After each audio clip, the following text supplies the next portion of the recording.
Hello সপ্তম শ্রেণীর শিক্ষার্থী বন্ধুরা, আজকের টিউটোরিয়ালে সবাইকে স্বাগত। আজ থেকে আমরা সপ্তম শ্রেণীর গণিত বইয়ের উপর বিভিন্ন টিউটোরিয়াল দিতে থাকব। এই টিউটোরিয়ালগুলো থেকে তোমরা অনেক উপকৃত হবে। আজ আমরা প্রথম অধ্যায় মূলদ ও অমূলদ সংখ্যা এই চ্যাপ্টারের উপর আলোচনা করব। এই চ্যাপ্টারের শুরুতেই প্রথম আমাদের জানতে হবে বর্গ ও বর্গমূল নিয়ে। বর্গ ও বর্গমূল কি? কোন সংখ্যাকে সেই সংখ্যা দ্বারা গুণ করলে যে গুণফল পাওয়া যায় তা ওই সংখ্যার বর্গ এবং সংখ্যাটি গুণফলের বর্গমূল। তার মানে এখানে বর্গ এবং বর্গমূল এই দুইটি বিষয় খুব গুরুত্বপূর্ণ। ঠিক আছে, তার মানে বর্গ কাকে বলে এবং বর্গমূল কাকে বলে। কোন সংখ্যাকে সেই সংখ্যা দ্বারা গুণ করলে যে গুণফল পাওয়া যায় তা ওই সংখ্যার বর্গ। ঠিক আছে, আবার সংখ্যাটি গুণফলের বর্গমূল। তার মানে আমরা যদি প্রথম কোন সংখ্যাকে একটি সংখ্যা নেই, মানে কোন সংখ্যাকে সেই সংখ্যা দ্বারা মানে এককে আবার যদি এক দিয়ে গুণ দিই তাহলে যে গুণফল পাওয়া যায়, তাহলে গুণফল কত? এক দিয়ে গুণ করলে এক পাওয়া যায় তা ওই সংখ্যার কত কি? বর্গ। তাহলে কি হবে? এক হলো বর্গ। ঠিক আছে, কোন সংখ্যার? এই একের বর্গ এক। ঠিক আছে, একের বর্গ এক। আচ্ছা, আবার যদি আমরা দুই নেই এবং কি বলা হয়েছে কোন সংখ্যাকে সেই সংখ্যা দ্বারা মানে কি আবার দুইকে দুই দিয়ে যদি গুণ দেয়, ঠিক আছে, সেই সংখ্যা দিয়ে গুণ করলে যে গুণফল পাওয়া যায়, গুণফল কত পাবো? 2 × 4। ঠিক আছে, গুণফল পাওয়া যায় তা ওই সংখ্যার বর্গ। তার মানে 4 হলো এখানে বর্গ সংখ্যা এবং সংখ্যাটি গুণফলের বর্গমূল। সংখ্যাটি কত? সংখ্যাটি 2 না, 2 হলো বর্গমূল। ঠিক আছে, 4 হলো বর্গ সংখ্যা, 2 হলো বর্গমূল। ঠিক আছে, আবার 3 কে যদি 3 দিয়ে গুণ দেই তাহলে কত হয়? 3 × 3 = 9। ঠিক আছে, তাহলে এখন 9 হলো কি? বর্গ সংখ্যা। ঠিক আছে, তাহলে আমরা এখানে লিখতে পারি এটা হলো বর্গ সংখ্যা। ঠিক আছে, এটা বর্গ সংখ্যা আর এটা বর্গমূল। ঠিক আছে, এটা আমরা রাখতে পারি এটা হলো এগুলো বর্গমূল আর এটা কি? বর্গ সংখ্যা। ঠিক আছে, বর্গ সংখ্যা বা পূর্ণ বর্গ সংখ্যা একই কথা। বর্গ সংখ্যা বা পূর্ণ বর্গ সংখ্যা একই কথা। আর এগুলো হলো বর্গমূল বা মূল সংখ্যা বর্গমূল বা সংখ্যা। ঠিক আছে, আবার 5 নামক একটি সংখ্যা আমি নিলাম। বলা হয়েছে কি কোন সংখ্যাকে সেই সংখ্যা দ্বারা গুণ করলে, সেই সংখ্যা মানে কি এই সংখ্যাকে এই সংখ্যা দিয়ে গুণ করব, অর্থাৎ 5 কে 5 দিয়ে গুণ করলে যে গুণফল পাওয়া যায়, গুণফল কত? 25 পেলাম, তাই না? যে গুণফল পাওয়া যায় তা ওই সংখ্যার বর্গমূল, অর্থাৎ বর্গ, তা ওই সংখ্যার বর্গ। ঠিক আছে, অর্থাৎ 25 হলো কি? বর্গ বা পূর্ণবর্গ সংখ্যা এবং এই 5 হলো কি? বর্গমূল বা সংখ্যা। ঠিক আছে, আমরা আরো কয়েকটি উদাহরণ দেখতে পারি।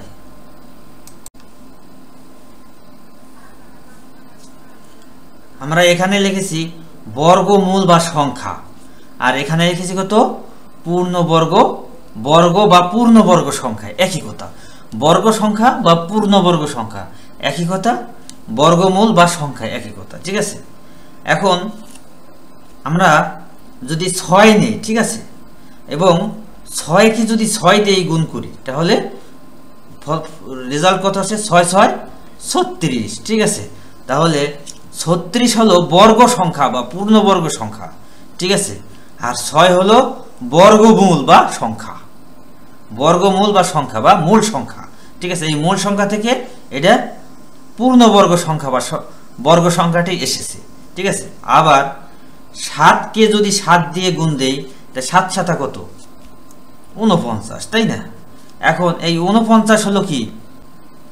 বর্গ সংখ্যা বা পূর্ণবর্গ সংখ্যা এবং এই 7 হলো বর্গমূল বা সংখ্যা। আবার যদি 8 নেই, 8 কে যদি 8 দিয়ে গুণ দেই তাহলে কত হয়? 8 × 8 = 64। ঠিক আছে, 8 64 হলো বর্গ সংখ্যা বা পূর্ণবর্গ সংখ্যা, ঠিক আছে। এবং 8 হলো কি, 8 হলো বর্গমূল বা সংখ্যা, ঠিক আছে। এই 64-র বর্গমূল 8, এই 49-এর বর্গমূল 7, এই 36-এর বর্গমূল 6। আবার যদি 9-কে 9 দিয়ে গুণ দেই তাহলে 9 নং কত, 81। 81 একটি পূর্ণবর্গ সংখ্যা, পূর্ণবর্গ সংখ্যা। এই 81-র বর্গমূল হলো 9, ঠিক আছে। এরকম যদি আমি 10-কে 10 দিয়ে গুণ দেই তাহলে কত হয়, 10-কে 10 দিয়ে গুণ দিলে 100, তাই না। এই 100 একটি পূর্ণবর্গ সংখ্যা, ঠিক আছে। কিন্তু এই 10 হলো কি, বর্গমূল বা বর্গ সংখ্যা। কার বর্গমূল, 100-র বর্গমূল। 100-র বর্গমূল 10, ঠিক আছে। এখন কেউ যদি বলে যে 90 কি একটি পূর্ণবর্গ সংখ্যা, না, 90 পূর্ণবর্গ সংখ্যা নয়। 81 পূর্ণবর্গ সংখ্যা, 81-র পরে 100 পূর্ণবর্গ সংখ্যা, মাঝখানে আর কোনো পূর্ণবর্গ বা বর্গ সংখ্যা নাই। 90 কিন্তু বর্গ সংখ্যা নয়, 90 পূর্ণবর্গ সংখ্যা নয়। আমাদের পূর্ণবর্গ সংখ্যাকে তো এই 36, 49, 64, 81, 100, ঠিক আছে। এরকম 36-এর পূর্বে আছে 25, এইগুলো সব পূর্ণবর্গ সংখ্যা। কিন্তু 90-কে যদি আমরা বর্গমূল করি তাহলে কি আসবে, আমাদের এটা দশমিক চলে আসবে, ঠিক আছে। সুতরাং 90 পূর্ণবর্গ সংখ্যা নয়। এখন আমরা মৌলিক সংখ্যা কি,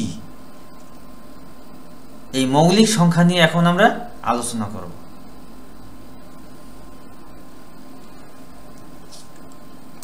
মৌলিক সংখ্যার সংজ্ঞা হিসেবে লেখা যায়, মৌলিক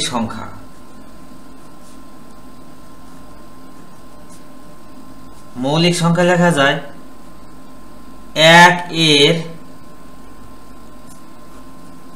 চেয়ে বড় যে সকল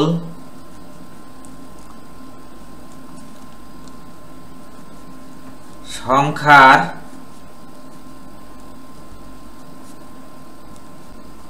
1 এবং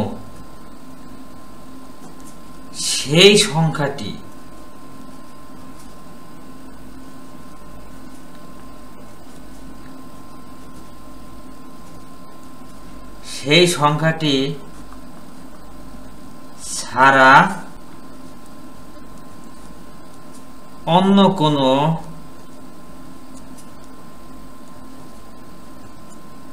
গুণনীয়ক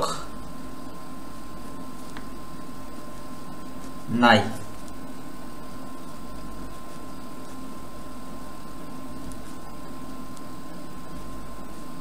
তাদেরকে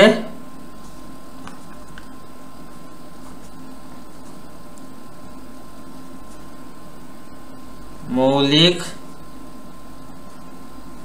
সংখ্যা বলে। তার মানে 1 এর চেয়ে বড় যে সকল সংখ্যার 1 এবং সেই সংখ্যাটি ছাড়া অন্য কোনো গুণনীয়ক নাই তাদেরকে মৌলিক সংখ্যা বলে। আচ্ছা, 1 এর চেয়ে বড় তাহলে কত থেকে ধরতে হবে, আমাদের তাহলে 2 থেকে ধরতে হবে, ঠিক আছে। তাহলে 1 এর চেয়ে বড় মানে 2, যে সকল সংখ্যার 1 এবং সেই সংখ্যাটি ছাড়া অন্য কোনো গুণনীয়ক নাই মানে অন্য কোনো কিছু দিয়ে তাকে ভাগ করা যাবে না, ঠিক আছে। অন্য কোনো কিছু থেকে ভাগ করা যাবে না, ভাগ করলে সেটা নিঃশেষে বিভাজ্য হবে না, অর্থাৎ সেটা দশমিক চলে আসবে, ঠিক আছে। ওই সংখ্যাগুলো কি হলো কি, মৌলিক সংখ্যা। যেরকম 2 কি করা যায়, 1 এবং সেই সংখ্যাটি ছাড়া। তার মানে 2 একটি মৌলিক সংখ্যা। কিভাবে, 2কে আমি কি করি, 1 দিয়ে যদি ভাগ করি, ঠিক আছে। 2কে যদি 1 দিয়ে ভাগ করি তাহলে কি হয়, 2 অক্ষে 2, ঠিক আছে। অর্থাৎ 2 রে 1 দিয়ে যদি আমি ভাগ করি তাহলে কি হয়, নিঃশেষে বিভাজ্য হয়, ঠিক আছে, 1 দিয়ে ভাগ করলে। আবার মানে এই যে বলা হয়েছে 1 এবং সেই সংখ্যাটি কোন সংখ্যাটি, এই 2 রে যেহেতু আমি 2 নিয়ে কাজ করতেছি, সুতরাং 2 রে 2 দিয়ে ভাগ দিতে হবে। অর্থাৎ 2 কে যদি আমি 2 দিয়ে ভাগ দেই তাহলে কি হবে? 2 অক্ষে 2, তাই না? এই দুইটা হলো মৌলিক সংখ্যার শর্ত। সেটা হলো 1 এবং সেই সংখ্যাটি, ঠিক আছে? সেই সংখ্যাটি মানে যে সংখ্যাটি নিয়ে আমি কাজ করতেছি। এখন 2 নিয়ে আমি কাজ করতেছি, তাই না? 2 নিয়ে আমি কাজ করতেছি। এখন 2 রে যদি আমি 1 দিয়ে ভাগ দিই তাহলেও নিঃশেষে বিভাজ্য হয়, 2 দিয়ে ভাগ দিলে তাহলে নিঃশেষে বিভাজ্য হয়। এখন 2 রে কি অন্য কোনো কিছুতে ভাগ দেওয়া যায়? অন্য কিছু দিয়েই ভাগ দেওয়া যায় না। এই কারণে 2 একটি মৌলিক সংখ্যা। আবার যদি আমি 3 নিয়ে কাজ করি, 3, তাহলে 1 দিয়ে 3 রে ভাগ করা যায়, তাই না? 3 অক্ষে 3, ঠিক আছে? 3 অক্ষে 3, এটা মিলে গেল। আবার ওই এই কারণে বলা হয়েছে 1 এবং সেই সংখ্যাটি মানে আমি 3 নিয়ে কাজ করতেছি, 3 রে 3 দিয়ে ভাগ দিতে হবে, 3 রে 3 দিয়ে ভাগ দিতে হবে, তাহলে হয় 3 অক্ষে 3, ঠিক আছে? মিলে গেল। এখন যদি আমি 4 নিই, 4, তাহলে কি আছে? প্রথম 1 দিয়ে ভাগ দেব, তাহলে 1 দিয়ে ভাগ দেব, তারপর কত দিয়ে ভাগ দেব? তারপরে 1 রে কি 4 দিয়ে ভাগ দেব। 4 কে 1 দিয়ে ভাগ দিলে কত হয়? 4 অক্ষে 4, ঠিক আছে? 4 অক্ষে 4 মিলে গেল, ঠিক আছে? তারপরে আবার কত আছে? 1 দিয়ে ভাগ দেব এবং সেই সংখ্যাটি মানে কি? আমি 4 নিয়ে কাজ করতেছি, 4 রে 4 দিয়ে ভাগ দেব, ঠিক আছে? তাহলে কি 4 অক্ষে 4 মিলে গেল, ঠিক আছে? এখন 1 দিয়ে এবং 4 দিয়ে ছাড়া অন্য কিছু দিয়ে কি 4 দিয়ে ভাগ করা যায়? যায়। এটা যদি 2 দিয়ে ভাগ দেই, যদি 2 দিয়ে ভাগ দেই তাহলে কত হয়? 2 দুগুণে 4, ঠিক আছে? সুতরাং এই 4 কিন্তু মৌলিক সংখ্যা না, 2 মৌলিক সংখ্যা এবং 2 মৌলিক সংখ্যা, 3 মৌলিক সংখ্যা। কারণ 2 রে 1 দিয়ে ভাগ করা যায় এবং 2 দিয়ে ভাগ করা যায়, অন্য কোনো কিছুতে ভাগ করা যায় না। 3 কে 1 দিয়ে ভাগ করা যায় এবং 3 দিয়ে ভাগ করা যায়, অন্য কোনো কিছু দিয়ে, অন্য কোনো সংখ্যা দিয়ে ভাগ করা যায় না, ঠিক আছে? সুতরাং 2 মৌলিক সংখ্যা, 3 মৌলিক সংখ্যা।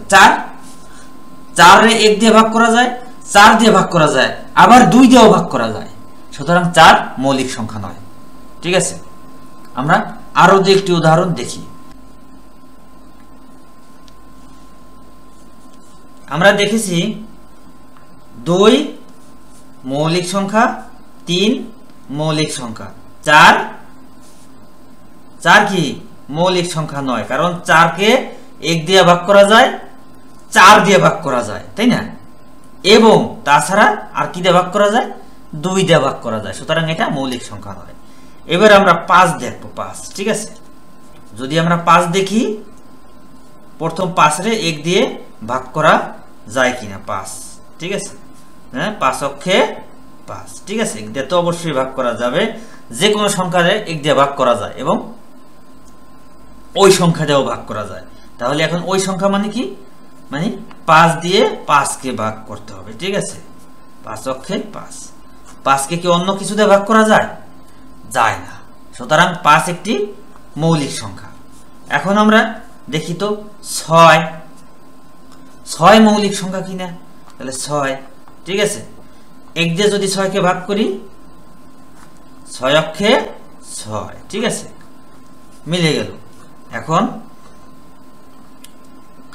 আবার 6 দিয়ে যদি 6 কে ভাগ করি, কত? 6 অক্ষে 6 মিলে গেল, তাই না? এখন এই 6 কে 1 দিয়ে তো ভাগ করা যাবে, 6 দিয়েও ভাগ করা যাবে, দুইটা হলো মৌলিক সংখ্যার শর্ত। এখন অন্য কিছু দিয়ে কি ভাগ করা যায় 6 কে?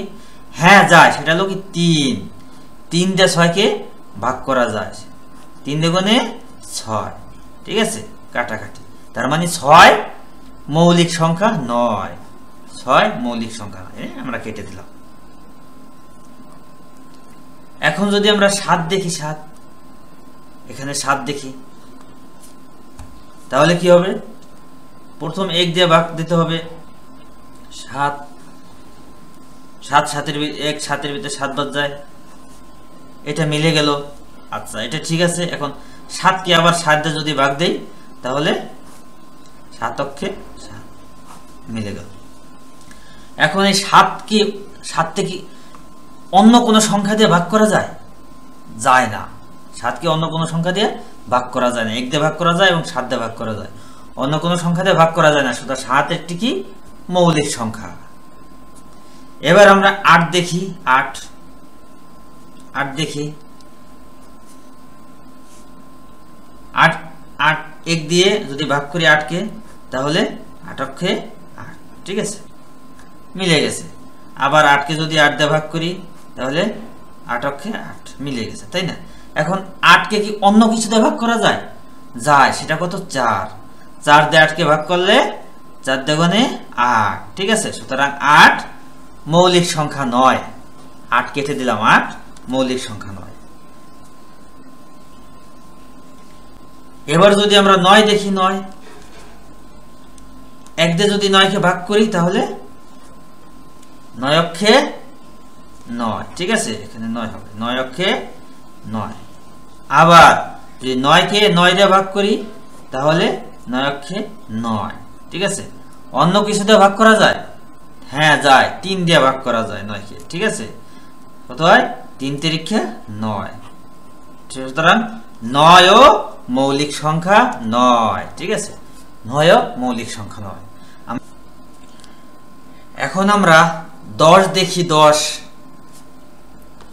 10 এখন যদি আমরা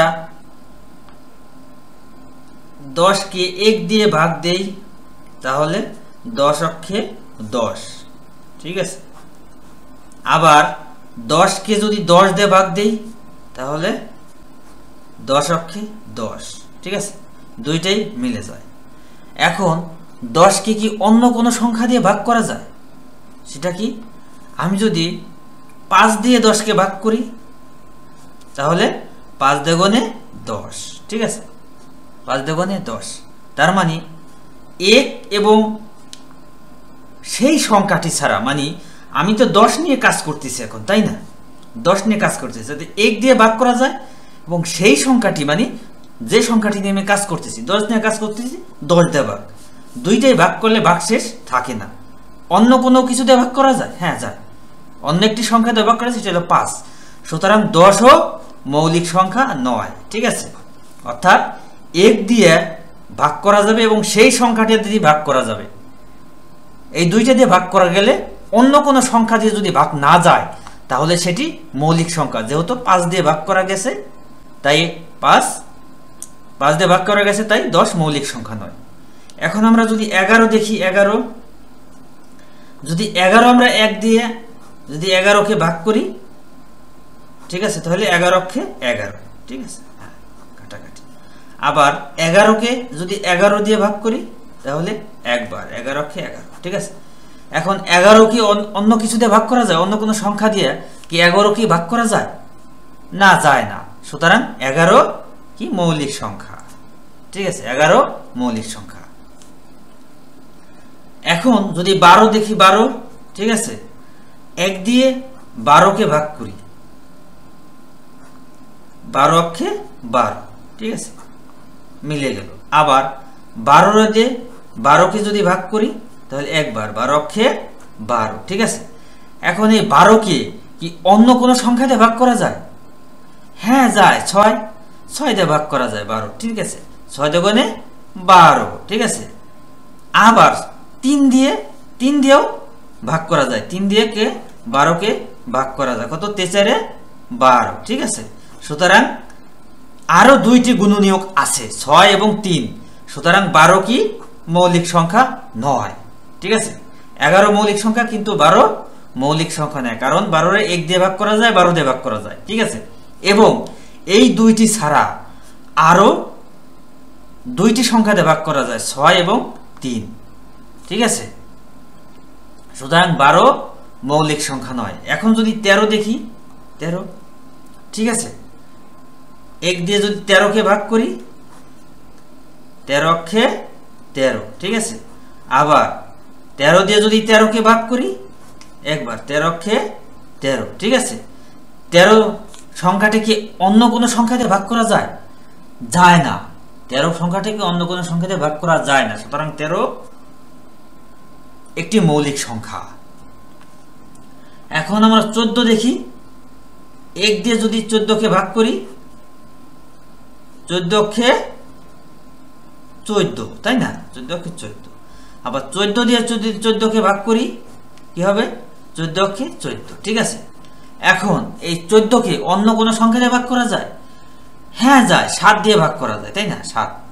7 দিয়ে 14 কে ভাগ করা যায়, 7 দ্বিগুণে 14, ঠিক আছে। সুতরাং 14 মৌলিক সংখ্যা নয়, ঠিক আছে। এইভাবে 1 থেকে 100 পর্যন্ত, 100 পর্যন্ত মোট কতটি? 25টি মৌলিক সংখ্যা আছে। 1 থেকে 100 পর্যন্ত মোট 25টি মৌলিক সংখ্যা আছে।